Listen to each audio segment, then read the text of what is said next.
Welcome everyone to BbWorld 2021. This is your pregame highlight show.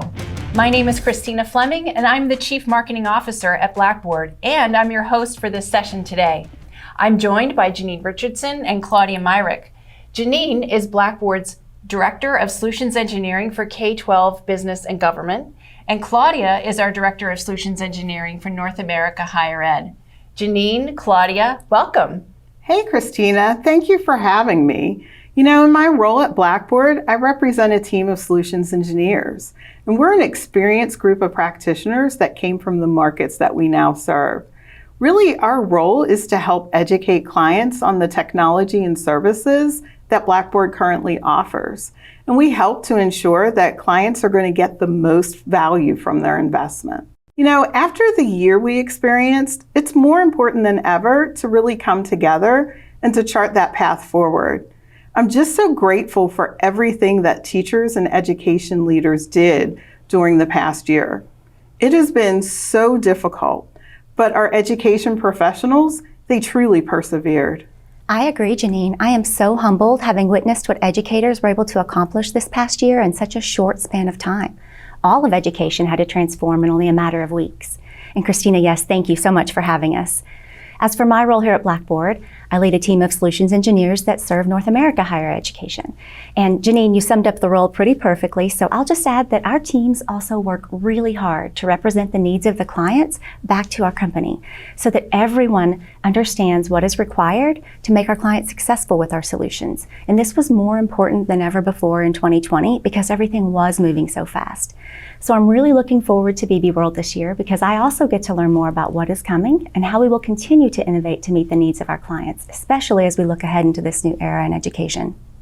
Yes, Claudia, I agree. And I think that 2021 is going to continue to be about transformation and innovation.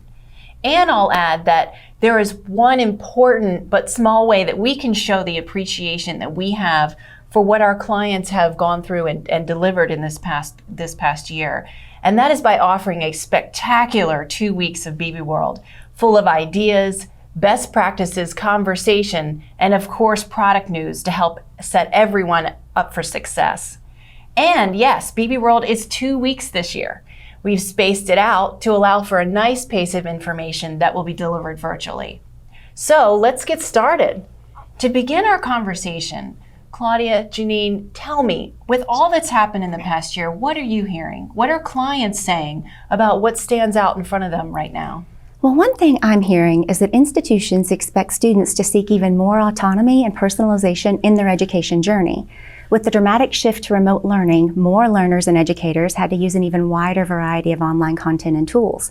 And they had to reinvent everything, their schedules, classrooms, delivery mechanisms, which created greater empowerment for learners and educators. So now they see even more options for how they can make learning happen. I really agree with you, Claudia. It really is interesting how the challenges that we experienced in 2020 really accelerated that pace of change. I'm really interested in seeing how the learning environments are going to even evolve even further from where we are today. And I know our Blackboard team is really thinking hard about how we can support a variety of learning modalities and really thinking about that remote learning to virtual classrooms, where we have hybrid classrooms where some students are in person while others are remote, along with those self-paced learning opportunities. Yes, I agree. And I think it's also equally important to understand the changing needs of students and educators as we move ahead. I'm thinking about how students are now enjoying greater autonomy, but they also need greater support to ensure that they stay on track despite the obstacles that life invariably can send their way. Yes, Christina, I do think that while we're seeing greater student ownership in learning, we're also seeing a greater need for mental health services and wraparound support services. Because after this past year, learners are feeling more isolated than ever before. So I think educators are really trying to do all they can to help. Exactly. And this conversation is reminding me of a recent survey that our student success team led around looking at the student support journey. And they reached out to over 2,100 post-secondary students across the United States. And the purpose of the study was to better understand the entire student support experience, including barriers to access, as well as differences based on student population. Let's hear from Jessica Sheehan, our Senior Director of Student Success, to tell us a bit more about the study and our findings. Jessica's team spearheaded this study. Welcome, Jessica. Thanks, Christina. We did conduct an in-depth survey in an effort to really understand not only how the needs of services and support from outside the classroom impact the student experience and progression, but also to try to look at how those needs change across student types. So we surveyed undergraduate, graduate, online, traditional, and non-traditional students to try to better understand the total higher ed student landscape. We were able to also identify students who would potentially be categorized as at risk for retention, and dug into those, which services would be most beneficial to that population. That's interesting. So you've mentioned at-risk students, and that's something I know our partner institutions are very focused on. What were some of the insights your survey uncovered there? Yeah, the survey found that at-risk student populations were less likely to have received support in the past, less likely to know where to find it, and less confident that they'd actually receive it. So it's a triple red flag for institutions. But there's hope. When we went deeper, we found that nearly 80% of at-risk students believe their institutions can and might be able to take action to keep them on track. So what that tells us is that these students are not running into obstacles that make progression impossible. There's an opening for institutions to identify at-risk students and proactively provide personalized support. Jessica, that is definitely promising and great to hear. I'm curious, was there anything surprising that you uncovered? Well, actually, as we all know, and as you mentioned earlier, with everything going on last year, mental health has been a greater focus for all of us more generally. What we found with the survey was that mental health was cited as the most important area of support, actually tied with financial aid. Yet it was also the most difficult area for students to get support and had the lowest level of satisfaction among all areas of support. I really agree with you, Jessica, and mental health is a big concern. But it sounds like it's something that we really need to pay greater attention to in the future.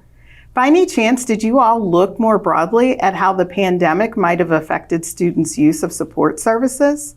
Yep, we did. Obviously, with everything going on and what happened last year, we couldn't ignore that students were potentially interacting with support services in a completely different way. So we confirmed that with over 65% of our survey respondents saying that these support services were clearly more important than ever during the pandemic. And yet, despite countless challenges that students faced because of COVID-19, the majority were satisfied with the level of support they received, suggesting that many of the virtual and alternatives to in-person support that institutions created actually improved student support for many. So as we think about the path forward, to us, this indicates that institutions should be thinking about incorporating some of these solutions outside of in-person support more regularly. Thanks, Jessica. This is really some great information for our teams. Where else can our audience go to learn more?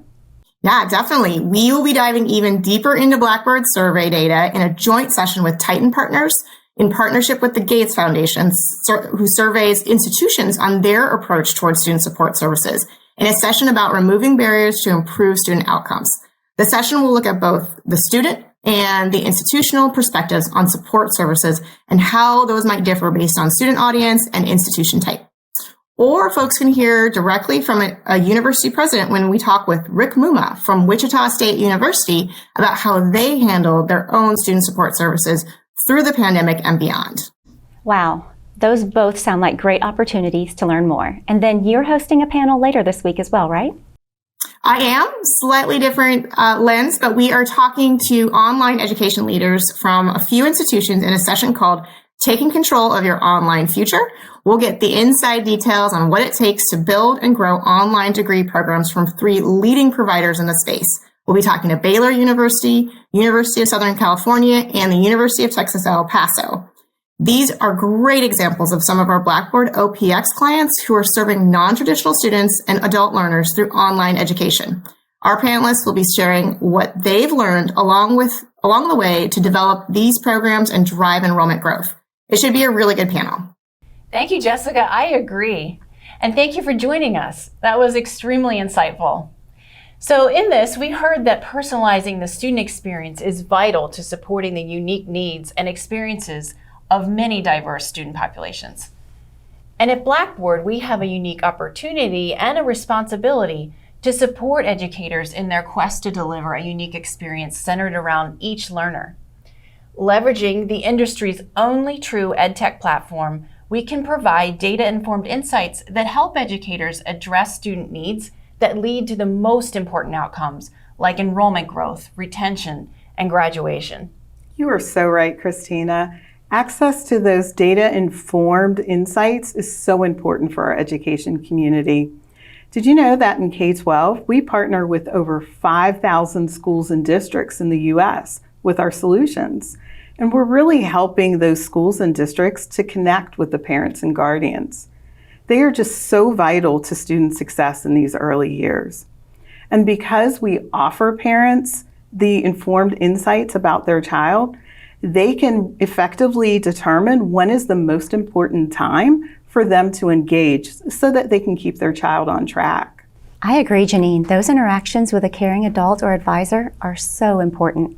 In higher ed, we want to ensure that faculty are getting access to the right data at the right moment to be able to provide informed support, regardless of whether that data lives inside the virtual classroom, the LMS, the communications tool, or the SIS.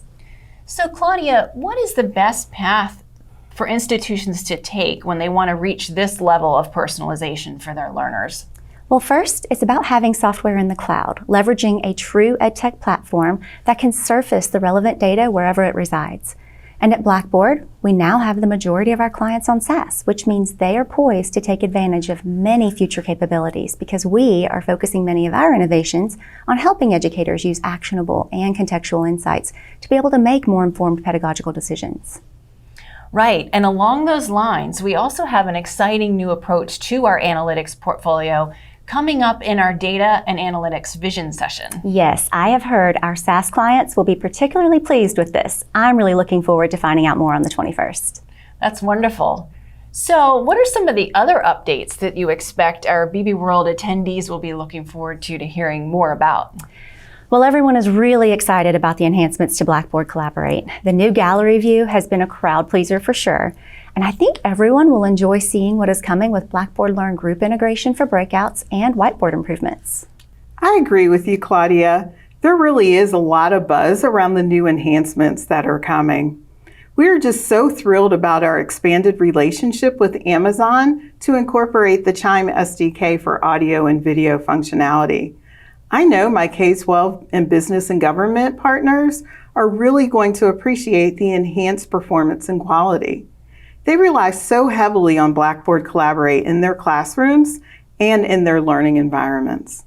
Yes, and you can hear more about the Amazon Chime SDK relationship in just a little bit during this general session today when we have a conversation with Tim Tomlinson, Blackboard's Chief Product Officer, and Annie Ciccatelli, Head of EdTech Growth Advisory at AWS. That is great. I'll add that I'm also looking forward to sessions about Ally. Ally is a fantastic product that I love to share with prospective clients because it fulfills such an important need around making digital content more accessible. This BbWorld will be talking about our enhancements to WYSIWYG for Ally, supporting our Ally for LMS clients, and adding the Ally file transformer to our Blackboard Assist product for students to access directly. Now, we shouldn't forget about Ally for Schoology. In K-12, this is going to be huge. And I hope we have a great turnout for our accessibility sessions that are scheduled for Wednesday, July 14th. Janine, you are so right about Ally for Schoology. This is a very exciting partnership with the Schoology team, which is part of PowerSchool. And there are tons of other great partnerships that are going to be featured throughout BbWorld this week and next. For example, our partnership with Concentric Sky on Badger supports more micro-credential and stackable learning pathways. Plus, we're adding Busuu to our curated list of Blackboard Assist partners like GoPeer and Bartleby. I have to say, Blackboard Assist is just a really cool product. Blackboard Assist surfaces helpful resources to students where and when they need it, right there within the LMS. I know when I was a student, I would have taken advantage of services like tutoring and instant writing assistance if it had only been that convenient. And Blackboard Assist really reinforces that circle of support that we talked about earlier with Jessica Sheehan. You're spot on, Claudia, and it really is all about that convenience and support. For me, I'm most excited about our newest collaboration with K-16. This is going to make moving to Learn Ultra even easier than before. And I know our clients are really going to want to learn more. I agree. In fact, let's check in with Nicholas Mattis joining us from our product management organization to tell us more about Learn Ultra. Nico was on the leadership team that pioneered Ally, and he now looks after innovation for Learn Ultra. Hello, Nico. Hey, Christina. Thanks so much for having me. Yeah, I'm also really excited about the partnership with K16. But actually, before going into more detail on that, I wanted to take a step back and talk about something that we've been spending quite a bit of time on in the last year, which is our Learn Ultra product vision and direction. So where do we see ourselves go in the next 3 to 5 years? What are the areas that we want to focus on, that we want to be good at? And what are some of the things that we are not going to do? And so we've been talking to a lot of institutions, individual students, individual instructors to get their reflections on how the pandemic has been and what some of the more permanent changes are that we expect to come out of this. And that's resulted in 5 core product pillars or areas of focus, which consists of a central pedagogy pillar surrounded by 4 additional pillars, being efficiency, progress, collective, and best in class. And the reason why this is important is because this is something that we use on a day-to-day basis as an internal working tool, really our internal compass, to help us make roadmap and prioritization decisions. And we'll obviously talk a lot more about these throughout the conference and as part of the Ultra Roadmap session. And so one of these pillars, the best-in-class pillar, which is all about deep and seamless integrations with best-in-class tools, that is where the K16 partnership fits in. That's really helpful background. Is there anything more you can say about the partnership? For sure. The partnership will allow for easier, better, and faster conversion to Ultra courses. And doing conversion well is actually a really complex thing. It requires a lot of configuration options and so on. And what's exciting about the partnership is that it's not just conversion from Learn Original, but also other LMSs and at a very, very competitive price. And on top of that, we're including the conversion of the first 100 courses free of charge. So we're considering this a very important partnership as it allows institutions to get started with Ultra much more quickly and also allows them to have a better experience. That is great news. Are there other partnerships you're excited about? Yeah, absolutely. So you've already mentioned our work with Badger. I'm also super excited about the work we're doing with Microsoft. After just having finished the technical preview, we're now getting ready to release our deep integration with Microsoft Teams as a way to provide collaborative group functionality.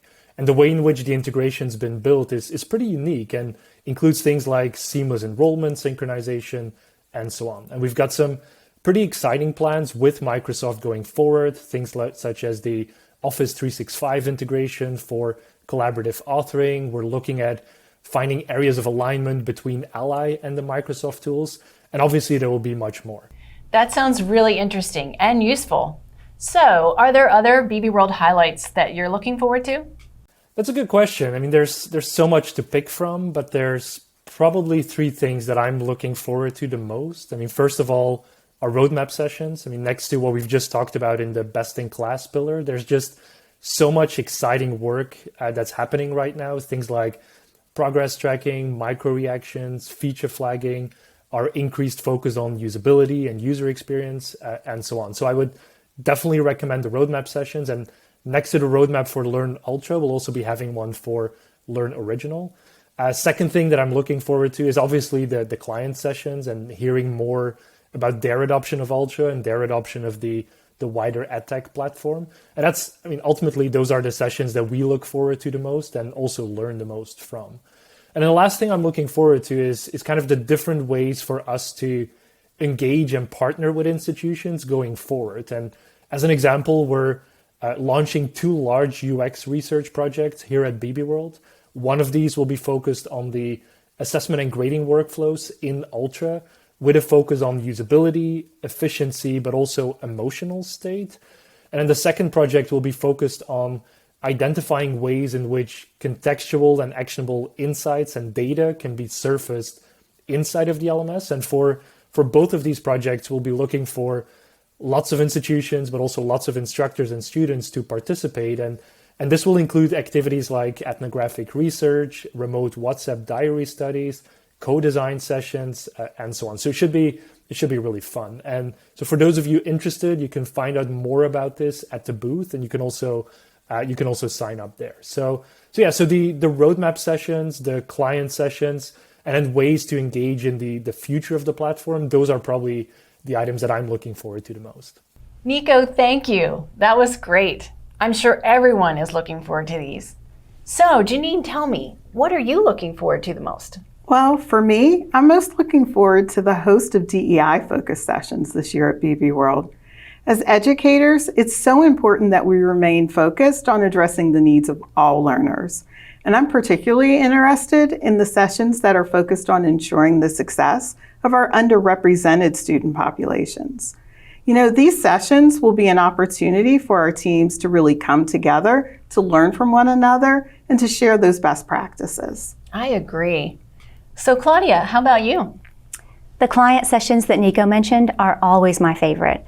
As a former client, I would take back so many creative best practices to my institution from all of those sessions. And then now in my role at Blackboard, I'm always eager to hear how clients are leveraging Blackboard solutions to overcome challenges. They're very innovative, our clients, so we really learn so much during those sessions. I really agree that our client sessions are just fantastic. For me, I'm also looking forward to our 2 keynote sessions taking place on July 20th. We will hear from Dr. Freeman Rabowski, president of UMBC, and Haben Girma, the first deaf-blind person to graduate from Harvard Law School. Both individuals have led such amazing lives and can offer all of us perspective about the incredible opportunities that are in front of us. I'm really looking forward to being inspired by these 2 keynotes on July 20th. Janine, Claudia, thank you so much for joining me, and to Nico and Jessica. It has been such fun to chat with you and to get geared up for the next couple of weeks together at BbWorld. We're wishing everyone a fantastic conference. Thank you.